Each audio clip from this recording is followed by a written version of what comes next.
Micro finance ಜಾಲದಲ್ಲಿ ಸಿಲುಕಿ ಆತ್ಮಹತ್ಯೆಗೆ ಯತ್ನಿಸಿದ ದಾಂಡೇಲಿಯ ಮಹಿಳೆ. ಈಗ ನಮ್ಮ ಪರಿಸ್ಥಿತಿ ಇಷ್ಟು ಕೆಟ್ಟ ಆಗೈತ್ರಿ. ಉಣ್ಣಾಕ ಊಟ ಇದ್ದಿಲ್ರಿ ಮನೀಗ, ಹಂಗಾಗಿದ್ರಿ. ಅದಕ್ಕೋಸ್ಕರ ನಾವೇನು ಸಾಲ ಇದು ಕಟ್ಟಾಕ ಆಗಕತ್ತಿಲ್ಲ, ಯಾರು ಸಂಘ ಕಟ್ಟಾಕತ್ತಿಲ್ರಿ. ನಾ ಅದ ಮೆಂಬರ್ಸ್ ಭಾಳ ಟಾರ್ಚರ್ ಮಾಡ್ಮೇಲೆ ನಂಗೆ ಇದಾಗಿ ನಾ ಔಷಧಿ ಕುಡ್ಕೊಂಡ ಜೀವನ ಕೊಡ್ಬೇಕಂತ ಹೋಗಿದ್ರಿ. ಹೌದ್ರಿ, ದವಾಖಾನೆ ಒಳಗನು ಹೋಗಿ 6 ದಿನ ಅಡ್ಮಿಟ್ ಇದ್ದೇರಿ. ನಾ ಆಗಕತ್ತೈತ್ರಿ. ಆದ್ರ ನಾಳೆ ನಂಗೆ ನಾ ಯಾವ್ದಕ್ಕೂ ಆಗಿ ನನ್ ಜೀವ ಹೋದ್ರ ಅಂದ್ರ ಇದು ಸಂಘಕ್ಕೋಸ್ಕರ ನನ್ ಜೀವ ಕೊಟ್ಟಂಗ ಆತ್ ನೋಡ್ರಿ. ಏನಾರ ಮಾಡ್ಕೊಂಡೆ ಅಂದ್ರ ನನ್ ಸಣ್ಣ ಸಣ್ಣ ಮಕ್ಕಳ ಅದಾವ್ರಿ. ನನ್ ಜೀವಕ್ಕೆ ಏನಾರ ಆದ್ರ ಸಂಘನ ಕಾರಣ ನೋಡ್ರಿ. ದಾಂಡೇಲಿ ತಾಲೂಕಿನಾದ್ಯಂತ ತನ್ನ ಜಾಲ ಹಬ್ಬಿಕೊಂಡಿರುವ ಮೈಕ್ರೋ ಫೈನಾನ್ಸ್ ಬಡವರ ಪಾಲಿಗೆ ಜೀವ ಹಿಂಡುವ ಶೂಲವಾಗಿದೆ. ಇಂತಹ ಸಾಲದ ಜಾಲಕ್ಕೆ ಸಿಲುಕಿ ಮಾನಸಿಕ ಹಿಂಸೆ ಅನುಭವಿಸಿ ಆತ್ಮಹತ್ಯೆಗೆ ಪ್ರಯತ್ನಿಸಿದ ಮಹಿಳೆಯರು ನಮ್ಮ ವಾಹಿನಿಯೊಂದಿಗೆ ತಮ್ಮ ಅನುಭವವನ್ನು ಹಂಚಿಕೊಂಡಿದ್ದಾರೆ. ಕುಟುಂಬದ ತುರ್ತು ಅಗತ್ಯಗಳಿಗೆ ಪಡೆಯುವ ಸಾಲವು ಕುಟುಂಬ ನಿರ್ವಹಣೆಗೆ ಸಾಲದೆ ಮತ್ತೆ ಇಂತಹ ಮೈಕ್ರೋ ಫೈನಾನ್ಸ್ ಸಾಲ ಪಡೆಯುತ್ತಾರೆ. ರಾಜ್ಯಾದ್ಯಂತ ಸಾಲ ಮರುಪಾವತಿ ಮಾಡಲಾಗದೆ ಮಹಿಳೆಯರು ಕಿರುಕುಳ ಅನುಭವಿಸುತ್ತಿದ್ದಾರೆ. ಈಗ ಕುರಿತು ಚರ್ಚೆ ನಡೆಯುತ್ತಿದ್ದು, ಈ ಹಿನ್ನೆಲೆ ನಗರ ಮತ್ತು ಗ್ರಾಮೀಣ ಪ್ರದೇಶದಲ್ಲಿ ಮೈಕ್ರೋ ಫೈನಾನ್ಸ್ಗಳು ನಾಯಿ ಕೊಡೆಯಂತೆ ತಲೆ ಎತ್ತಿವೆ. ಜಾಲ ವಿಸ್ತರಣೆ ಮಾಡಿಕೊಂಡು ನಿತ್ಯವೂ ವಸೂಲಾತಿಗೆ ನಿಂತಿವೆ. ಮಹಿಳೆಯರು ತಮ್ಮ ಅಗತ್ಯಕ್ಕೆ ತೆಗೆದುಕೊಂಡ ಸಾಲವನ್ನು ಸಕಾಲಕ್ಕೆ ಮರುಪಾವತಿ ಮಾಡಬೇಕು.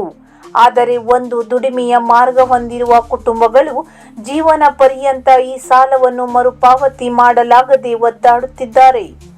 2 ಲಕ್ಷಕ್ಕೂ ಅಧಿಕ ಸಾಲವನ್ನು ಪಡೆಯುವ ಮಹಿಳೆಯರು ಅದರಲ್ಲಿ ಕನಿಷ್ಠ ವಾರಕ್ಕೆ 2,000ದಿಂದ 5,000 ರೂಪಾಯಿವರೆಗೆ ತುಂಬಲೇಬೇಕು. ಕೊನೆಗೆ ಮರುಪಾವತಿಯ ಕಾಲಕ್ಕೆ ಸುಮಾರು 4 ಲಕ್ಷ ರೂಪಾಯಿ ಪಾವತಿಸಬೇಕಾಗುತ್ತದೆ. ಈ ವಿಡಿಯೋ ನೋಡಿ. 1.5 ಲಕ್ಷ ಆಯ್ತ್ರಿ. ಈಗ ಆತ್ರಿ 2 ವರ್ಷ ಆತ್ರಿ, ಇನ್ನೂ 1 ವರ್ಷ ಆಯ್ತ್ರಿ. ಮತ್ತ ಒಂದ್ ಸಂಘ ಒಳಗ 80,000 ರೂಪಾಯಿ ಐತ್ರಿ. 15 ದಿನ ಸಂಘ ಐತ್ರಿ. ಎಲ್ಲ ನಿಮ್ದು ವಾರದ ಮತ್ತು 15 ದಿನದ ನಿಮ್ದು ಹಾಗೇನೆ. ಈಗ ಅದ ಮೆಂಬರ್ಸ್ ಭಾಳ ಟಾರ್ಚರ್ ಮಾಡ್ಮೇಲೆ ನಂಗೆ ಇದಾಗಿ ನಾ ಔಷಧಿ ಕುಡ್ಕೊಂಡ ಜೀವನ ಕೊಡ್ಬೇಕಂತ ಹೋಗಿದ್ರಿ. ಪಾಯ್ಸನ್ ಕುಡಿತಿದ್ರಿ? ಹೌದ್ರಿ, ದವಾಖಾನೆ ಒಳಗನು ಹೋಗಿ 6 ದಿನ ಅಡ್ಮಿಟ್ ಇದ್ದೇರಿ. ನಾ ಟಾರ್ಚರ್ ಇಂದ ಇದು ಮಾಡಿದ್ರಿ. ಟಾರ್ಚರ್ ಮಂದಿಗ ಸರ್ ಮನಿಗ್ ಹೋಗಿ ಭಾಳ ಟಾರ್ಚರ್ ಮಾಡಾಕತ್ತಿದ್ರಿ. ಕಟ್ಟಬೇಕ, ಅವ್ರು ನಂಗೆ ಟಾರ್ಚರ್ ಮಾಡಾಕತ್ತಿದ್ರ. ಕಟ್ಟಬೇಕ, ಹಂಗ ಆಗುದಿಲ್ಲ ಅಂದ್ರೆ ನಮ್ ಕೈಯಾಗ 1 ರೂಪಾಯಿನೂ ಇದ್ದಿಲ್ರಿ ಸರ್. ನಾವ್ ಏನ್ ಮಾಡ್ಬೇಕ್ರಿ? ನಮ್ ಕೈಯಾಗ ಇಲ್ರಿ. ಈಗ ನಾ ಇದ್ದಾಗ ಕಟ್ತೇನಿ, ಇಲ್ಲ ಅಂತಂದ್ಮೇಲೆ ಅವ್ರೂ ಕೇಳಾಕತ್ತಿಲ್ಲ. ಏನು ಮಾಡ ನೀ ಬಂದ್ ನೀ ಸರ್ ಹೇಳ ಸರ್, ಏನ್ ನಮ್ಮ ಮಾತು ಕೇಳ್ತಾರ್ರಿ, ನೀವು ಹೇಳ್ಕೊರಿ ನಾ ಇವತ್ತಲ್ಲ ನಾಳೆ ಕೊಡ್ತೇನೆ ಅಂದ್ಮೇಲೆ ಅವ್ರಿಗೆ ಭಾಳ ಅವರು ಟಾರ್ಚರ್ ಮಾಡಾಕತ್ತಾರ. ಮನಿಗ್ ಹೋಗಿ 4 5 ಸರ್ ಮನ್ಯಾಗ ಬಯಾಕತ್ತಾರಂತ್ರಿ ಅವ್ರು ಹೆಂಗೂ ಮಾಡಿ ಕಟ್ ಅಂತ ಹೇಳ್ಮೇಲೆ ಅದ SK ಸರ್ ಎಲ್ಲಾರು ಅವ್ರ ಮನ್ಯಾಗ ಹೋಗಿ ಕಟ್ ಮೇಲೆ ಆಮೇಲೆ ಅವ್ರು ನಂಗೆ ಕಟ್ ಅಂತ ನಂಗೆ ಇದು ಬರ್ದಾಶ ಆಗಿಲ್ಲ ಅಂತ ನಾ ಔಷಧಿ ಕೊಟ್ಬಿಟ್ಟಿದ್ರಿ ಸರ್. ಈಗ ಮತ್ತೆ ನೀವು ಕಟ್ತಾ ಇದ್ದೀರಾ? ಹೆಂಗ್ ಈಗ ಕಟ್ಟಾಕತ್ತಿಲ್ರಿ ಸರ್. ಈಗ ಪರಿಸ್ಥಿತಿ ಏನ್ ಕೆಲಸ ಮಾಡ್ತೀರಿ? ನಾ ಈಗ ಮನೆ ಕೆಲಸನ ಹೋಗ್ತೀನಿ. ನೀವು ಮನೆ ಕೆಲಸ ನೋಡ್ತೀನಿ. ನಿಮ್ಮ ಗಂಡ ಏನ್ ಮಾಡ್ತಾರೆ? ನಮ್ಮ ಗಂಡ ಸೆಂಟ್ರಿಂಗ್ ಹೆಲ್ಪರ್ ಇದು ಮಾಡ್ತಾರೆ. ಅದ ಸ್ವಲ್ಪ ಬೇಕಂತ ತಗೊಂಡಿದ್ರಿ. ಅದ ಈಗ ನಮ್ ಚಲೋ ಇತ್ತ ಕಟ್ಕೊಂಡ್ ಹೋಗಿರಿ. 1 ರೂಪಾಯಿನೂ ಯಾವ್ದು ಇಟ್ಟಿಲ್ರಿ. ಈಗ ಬಾಳ ಎಷ್ಟು ವಾರದಿಂದ ನಿಮ್ದು ಪೆಂಡಿಂಗ್ ಇದೆ? ಈಗ ನಂದು 1 ವರ್ಷದಿಂದ ಐತ್ರಿ. ನಂದ 1 ವರ್ಷ ಅಂತ ಪೆಂಡಿಂಗ್ ಇದೆ.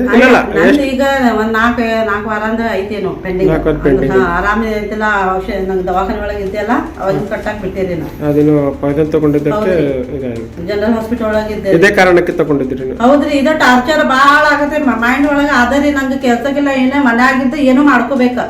ಹಂಗಾಗಿ ನಾ ಇರ್ಬಿ ಪೌಡರ್ ತಿಂದೇರಿ. ಆಮೇಲೆ ಇದು ಲಕ್ಷ್ಮಣ್ ರೇಖಾ ತಿಂದೇರಿ. ಅದೆಲ್ಲ ಕುಡಿದು ಎಲ್ಲ ವಾಂತಿ ಮಾಡಿಸಿದ್ದೆ ನಮ್ಮ ಅಕ್ಕ ಅವ್ರ. ಆಮೇಲೆ ರಾಷ್ಟ್ರ ಆಗಿಲ್ಲ ಅಂತ ಇಲ್ಲಿ ಹೊಡಿತಿದ್ದಪ್ಪ. ಇದನ್ನ ಬಂದು ಇಲ್ಲಿ ಕುಂತು ತಿಂದು ಆಮೇಲೆ ಭಾಳ ತ್ರಾಸ ಆದ್ಮೇಲೆ ಇವ್ರು ಎಲ್ಲ ದವಾಖಾನಿಗೆ ತಗೊಂಡ್ ಹೋಗ್ಯಾರಿ. ನಂಗೆ ಇಲ್ಲ ಅಂದ್ರೆ ಅವಾಗ ಆಗ್ತಿದ್ದಂದ್ರೆ ನನ್ನ ಹೆಣ್ಣನ್ನ ತಗೊಂಡ್ ಬರ್ತಿದ್ರಿ. ನಂಗೇನ ಕೊಡುದೈತ್ರಿ, ಇವತ್ತರ ನಾಳೆ ಕೊಡ್ತೇವಿ. ಆದ್ರೆ ಇದು ಮಂದಿದ ಸರ ಭಾಳ ಟಾರ್ಚರ್ ಮಾಡಾಕತ್ತಾರಲ್ರಿ. ಹಿಂಗಾದ್ರೆ ಹೆಂಗ ಆಗುದಿಲ್ಲ. ಸ್ವಲ್ಪ ಅವರು ಟೈಮ್ ಕೊಡ್ಬೇಕಲ್ರಿ ಸರ.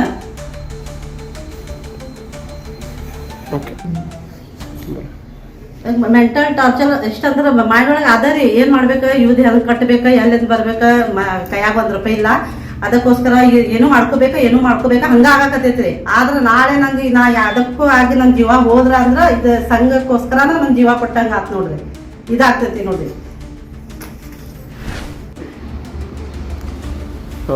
ತಮ್ಮ ಹೆಸರೇನಮ್ಮ? ರೇಷ್ಮಾ ಇಮಾಮ್ ಸಂಘ ಅಲ್ಲಿ ಎಲ್ಲಿ ಇರ್ತಿರುತ್ತೋ? ಮಾರುತಿನಗರ. ಏನು ಪ್ರಾಬ್ಲಮ್ ಆಗಿತ್ತು ನಿಮಗೆ? ಸರ್ ಮೈಕ್ರೋ ಫೈನಾನ್ಸಿಂದ ಲೋನ್ ತಗೊಂಡಿದ್ವಿ ಸರ್ ನಾವು. ಆ ಲೋನ್ ನಾವು ಸರಿ ಕಟ್ಕೊಂಡು ಹೊಟ್ಟಿದ್ವಿ ಸರ್. ನಮ್ಗೆ ಭಾಳ ಪ್ರಾಬ್ಲಮ್ ಬಂತು ಸರ್. ಪ್ರಾಬ್ಲಮ್ ಬಂದಾಗ ಅವ್ರು ನಾ ಕಟ್ತೀನಿ ರೀ, ಸ್ವಲ್ಪ ಟೈಮ್ ಕೊಡ್ರಿ ನನ್ಗಂದ್ರೆ ಸರ್ ಕೇಳಾಕತ್ತಿಲ್ರಿ. ಎಲ್ಲರೂ ಬಂದು ತುಂಬಬೇಕಮ್ಮ ನೀವು. ಎಷ್ಟು ಲೋನ್ ತಗೊಂಡಿದ್ರಿ ಅಲ್ಲಿ? ಸರ್ ಒಂದು ಸಂಘ ಒಳಗೆ 2 ಲಕ್ಷ ತಗೊಂಡಿದ್ವಿ ಸರ್. ಅವ್ರು ನಮ್ಮ ಅಕೌಂಟಿಗೆ 1,14,000 ಹಾಕಿದ್ರು. ಉಳಿದಿದ್ದ ಅಮೌಂಟ್ ಕಟ್ ಮಾಡ್ಕೊಂಡ್ರ? ಬ್ಯಾಲೆನ್ಸ್ ಐತಿ ಅಂತ ಹೇಳಿ ಕಟ್ ಮಾಡ್ಕೊಂಡ್ರಿ ಸರ್. ಮತ್ತು ಇನ್ನೊಂದು ಸಂಘ ಒಳಗೆ ಸರ್ ನಾನು 50,000 ಫಸ್ಟ್ ತಗೊಂಡಿದ್ದೆ ಸರ್. ಆಮೇಲೆ 30,000 ತಗೊಂಡೆ ಸರ್. ಈಗ ಇನ್ನೊಂದು ಸಂಘ ಒಳಗೆ ಯಾಕೆ ತಗೊಂಡಿದ್ರಿ ನೀವು? ಒಂದ್ ಕಡೆ ತಗೊಂಡಿದ್ರಿ ಸರ್, ಸ್ವಲ್ಪ ಮನಿದ ಕೆಲಸ ಇತ್ತು, ಪ್ರಾಬ್ಲಮ್ ಇತ್ತು ಅಂತ ತಗೊಂಡಿದ್ದೆ ಸರ್. ಈಗ ಅದು ಚಲೋ ಕಟ್ಕೊಂಡು ಹೋಗಿದ್ದೆ ಸರ್. ಈಗ ಸ್ವಲ್ಪ ಭಾಳ ಪ್ರಾಬ್ಲಮ್ ಬಂದೈತೆ ಅಂತ ಹೇಳಿ ಕಟ್ಟಾಕ ಆಗಾಕತ್ತಿಲ್ಲ ಸರ್. ಈಗ ಹೆಂಗ ವಾರಕ್ಕೆ ಇರುತ್ತೆ, ತಿಂಗಳಕ್ಕೆ ಇರುತ್ತೆ, ಹೆಂಗ? ಇದು ಒಂದ್ ಸಂಘ ವಾರದ್ದು ಸರ್. ವಾರದ ಎಷ್ಟು ಬಡ್ಡಿ ಮೇಲೆ ನಿಮ್ದು? ಹೆಂಗ ವಾರದ ಎಷ್ಟು ಬಡ್ಡಿ ಅಂತಿಲ್ಲ, 1,740 ರೂಪಾಯಿ ಕಟ್ಟಬೇಕು ವಾರ ಅಂತ ಹೇಳಿದ್ರು. ಹಿಂಗ ಹೇಳಿದ್ರು. ವಾರದ ಬಡ್ಡಿ ಮೇಲೆ 3 ವರ್ಷದ ಸರ್. ಈಗ ನಿಮ್ದು ಏನಾದ್ರು ಮಿಸ್ ಆಗಿತ್ತು? ಏನಾದ್ರು ಬಡ್ಡಿ ಏನಾದ್ರು ಮಿಸ್ ಆಗಿತ್ತು ನಿಮ್ದು? ಏನೂ ಮಿಸ್ ಆಗಿಲ್ಲ ಸರ್. ಮತ್ತೆ ಯಾಕೆ ನಿಮ್ಗೆ ತೊಂದರೆ ಆಗ್ತಾ ಇದೆ? ಏನ್ ತೊಂದರೆ ಅಂದ್ರೆ ಈಗ ಆಗಾಕತ್ತಿಲ್ಲ ಸರ್, ಭಾಳ ಪ್ರಾಬ್ಲಮ್ ಆಗಾಕತ್ತೈತಿ. ನಾವು ಹೇಳಿದ್ದೀವಿ ಸರ್, ನಮ್ಗೆ ಸ್ವಲ್ಪ ಟೈಮ್ ಕೊಡ್ರಿ, ನಾವು ಕಟ್ತೇವೆ. ಈಗ ನಮ್ಗೆ ಆಗಾಕತ್ತಿಲ್ಲ ಸರ್ ಕಟ್ಟಾಕ ಅಂತ ಹೇಳಿ ನಾವು ನಿಮ್ಮ ದುಡ್ಡು ತಗೊಂಡೇವು, ಕಟ್ತೇವೆ ಸರ್ ಅಂತ ಹೇಳಿದ್. ಹಂಗೆ ಆಗೋದಿಲ್ಲಮ್ಮ, ಕಟ್ಟಬೇಕ ಅಂತ ಹೇಳಿ ಬಂದು ಮನೆಯೊಳಗೆ ಕುಂದಿರ್ತು ಸರ್. ಹಂಗೆ ಮಾಡಿ ನೀವು ಎಲ್ಲೇ ಏನಾರ ಮಾಡಿರಿ, ಎಲ್ಲಾರ ಅಡ್ಜಸ್ಟ್ ಮಾಡಿರಿ, ಕಟ್ಟಬೇಕು ನೀವು ದುಡ್ಡು ಅಂಥೇಳಿ. ಅದು ಇನ್ನೊಂದು ಸಂಘ ಸರ್ 15 ದಿವಸದ. ಆ ಸಂಘ ಒಳಗಾರ ಸರ್ 10 ಸರ್ಗಳು ಬಂದು ಮನೆ ಮುಂದೆ ಕುಂತು ಬಿಡ್ತಾರೆ ಸರ್. ನೀವು ಏನಾರ ಮಾಡ್ರಿ, ತಂದು ರೊಕ್ಕನ ಕಟ್ರಿ. ತಮ್ಮ ಏರಿಯಾ ಯಾವುದು? ಮಾರುತಿನಗರ. ಓಕೆ. ಭಾಳ ಟಾರ್ಚರ್ ಮಾಡಿದ್ರಿ ಸರ್. ಹಂಗ ಮಾಡಿ ಒಂದು ವಾರ ತುಂಬಲಿಲ್ಲ ಆದ್ರೆ ಮನೆ ಕಡೆ ಬಂದು ಕುತ್ಕೊಳ್ಳ ಆ ಮಾರುತಿನಗರ ಒಳಗಿದ್ದೆ ಸರ್. ಅಲ್ಲಿಂದ ಮನೆ ಖಾಲಿ ಮಾಡಿಸಿದ್ರು ಹಿಂಗ್ ಸರ್ಗಳು ಬಂದು. ಬಾಡಿಗೆ ಮನೆಯಲ್ಲಿ ಇರ್ತೀರಿ? ಬಾಡಿಗೆ ಮನೆ ಒಳಗೆ ಸರ್. ಆಮೇಲೆ ನಾವು ಗೌಟನ್ಗೆ ಹೋಗ್ತೀವಿ ಸರ್. ಅಲ್ಲಿಂದ ಸರ್ಗಳು ಬಂದು ಎಲ್ಲ ಕುರ್ಚಿ ತಗೊಂಡು ಕುಂತ ಅಲ್ಲಿ ಸಂಗಿಂದ ರಾಡಿ ಐತಿ ಇವ್ರದ, ಮನಿ ಖಾಲಿ ಮಾಡಸ್ರಿ ಇವ್ರಗ ಅಂತ ಹೇಳಿ ಅಲ್ಲೇನು ಮನಿ ಖಾಲಿ ಮಾಡಕ್ ಸಾಕಿದ್ರು ಸರ್. ನೀವು ಸಂಘದಲ್ಲಿ ತಗೊಂಡಿದ್ದ ದುಡ್ಡು ಲೋನ್ ಇದ್ರಗೋಸ್ಕರ ಮನೆ ಕೆಲಸಗೋಸ್ಕರ? ಮನೆ ಕೆಲಸ, ಎಜುಕೇಶನ್ ಹುಡುಗರ್ದು ಓದಾಕತ್ತಾವ್ರಿ, ಅವ್ರದಕ್ಕೆ ಬೇಕಂತ ತಗೊಂಡಿ. ಈಗ ಎಷ್ಟು ಉಳಿದಿರ್ಬೋದು ನಿಮ್ದು? ಏನಾದ್ರು ನಿಮ್ಗೆ ಗೊತ್ತಿಲ್ಲ? ಇಲ್ಲ, ಅಷ್ಟೇ ಗೊತ್ತಿಲ್ಲ ಸರ್. ಅವ್ರು ಏನು ನಿಮ್ಗೆ ಮಾಹಿತಿ ಕೊಟ್ಟಿಲ್ಲ ಎಷ್ಟು ಉಳಿದೈತಿ ಏನಂತ? ಏನೂ ಹೇಳಿಲ್ಲ ಅವ್ರು ಎಷ್ಟು ಉಳಿದೈತಿ ಅಂತ ಹೇಳಿ. ಇನ್ನು ನಿಮ್ಗೆ ಈಗ ಬಂದು ದಿನಾಲು ಮಾಡ್ತಾ ಇದ್ದಾರೆ ತೊಂದರೆ? ಮಾಡ್ತಾರೆ ಸರ್. ಈಗ ಹೋದ ಶುಕ್ರವಾರ ನಾನು ಇಲ್ಲ ಅಂತ ಹೇಳಿ ಸರ್ ನಾನು ಕೆಲ್ಸಕ್ಕೆ ಹೋಗಿದ್ದೆ. ಬಂದೆ ಮನೆಯೊಳಗೆ ಹುಡುಗರು ಅದಾರ ಕುಂತು ಬಿಟ್ಟಾರ ಸರ್. ಬಂದೆ, ನೀವು ಹೆಂಗಾರ ಮಾಡಿ ಕಟ್ಟಬೇಕು, ನಮ್ಗೆ ಗೊತ್ತಿಲ್ಲ, ನಾವು ಇಲ್ಲೇ ಕುಂದಿರ್ತೇವೆ, ನಮ್ಗೆ ಊಟ ಹಾಕಾಕತ್ತಿಲ್ಲ, ಅಲ್ಲಿ ದುಡ್ಡು ತಗೊಂಡು ಹೋದ್ರೆ ಊಟ ಹಾಕ್ತಾರೆ, ಇಲ್ಲಾಂದ್ರೆ ಹಾಕೋದಿಲ್ಲ ಅಂತ ಹೇಳಿ ಮತ್ತೆ ಅಲ್ಲಿ ಇಲ್ಲೇ ಇಸ್ಕೊಂಡು ಬಂದು ತಂದು ಕಟ್ಟಿದ್ದೆ ಸರ್. ಈಗ ಈ ಶುಕ್ರವಾರನ ಹಂಗ ಬಂದು ಕುಂದಿರ್ತಾರೆ ಸರ್. ಈಗ ಶುಕ್ರವಾರ ಆದ್ರೆ ಬಂದು 15 ದಿವಸಗೊಮ್ಮೆ ಅಂದ್ರೆ ಬಂದು ಕುಂತು ಬಿಡ್ತಾರೆ ಸರ್. 9 ಗಂಟೆ 9:30. ಈಗ 15 ದಿವಸಕ್ಕೆ ಎಷ್ಟು ತುಂಬ್ತೀರಿ? ವಾರಕ್ಕೆ ಎಷ್ಟು ತುಂಬ್ತೀರಿ? ವಾರಕ್ಕೆ 1,740 ರೂಪಾಯಿ ಸರ್. ತಿಂಗಳ 15 ದಿವಸಕ್ಕೆ 2,330 ರೂಪಾಯಿ ಸರ್. ನೀವು ಏನ್ ಕೆಲಸ ಮಾಡ್ತೀರಿ? ನಾ ಮನೆ ಕೆಲಸ ಮಾಡ್ತೇನೆ ಸರ್. ಮನೆ ಕೆಲಸ ಮಾಡ್ತೀರಿ? ಮತ್ತೆ ನಿಮ್ಮ ಗಂಡ ಹಸ್ಬೆಂಡ್ ಅವ್ರ ಗೌಡಿ ಕೆಲಸ ಮಾಡ್ತಾರೆ? ಗೌಡಿ ಕೆಲಸ ಮಾಡ್ತಾರೆ. ಮತ್ತೆ ಯಾವ್ದು ಸಂಘ ಏನಾದ್ರು, ಸಂಘ ಹೆಸರು ಏನಾದ್ರು ಹೇಳ್ತೀರಾ? ಇಲ್ಲ ಸರ್, ಬೇಡ. ಸಂಘದ ಹೆಸರು ನನ್ನ ಹೆಸರು ಅಷ್ಟೇ ಹೇಳೇನಿ ಸರ್.